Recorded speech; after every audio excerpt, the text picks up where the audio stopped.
İzahlı test 76. ise 5. sınıf İngiliz dili. Choose the correct preposition. Düzgün sözcükleri seçin. Mother's Day is second Sunday, May in England. Anılar günü İngiltere'de mayın ikinci bazar günündedir. Sunday haftanın günlerine 10 işlenir. Mayın ikinci bazar günü desək əgər off işlenir. Off and in şəkilsini verir. And in on ün şəkilsini verir. Sibəndi doğru cavabdır. At Christmas people decorate their house Christmas trees.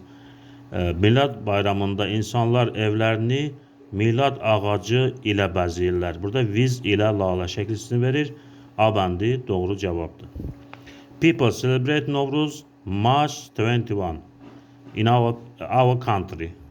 İnsanlar Novruz'u Mart'ın 21'inde ülkemizde qeyd edirlər. Aylarla in işlənir. In March, in May, in August. Amma tarix olanda, ayla bir yerdə tarix olanda 10 işlənir. 10 March 21. 10 March 21 in our country. Bizim ölkəmizdə gərək in deyəsən. At demək olmaz. Sibəndi doğru cavabdır. People celebrate Novruz on March 21 in our country. Dördüncü sual, choose the correct article. Düzgün article'ları seçin. These are roses. Bunlar qızıl güllərdir. These are roses. Bizə məlum deyil hansı qızıl güllər. Ona görə onun qabağında müəyyən artıq işləməyəcək. Yəni heç bir artıq işləməyəcək.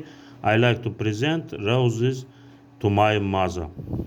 Burada da article işləməyəcək. Sibəndi doğru cavabdır.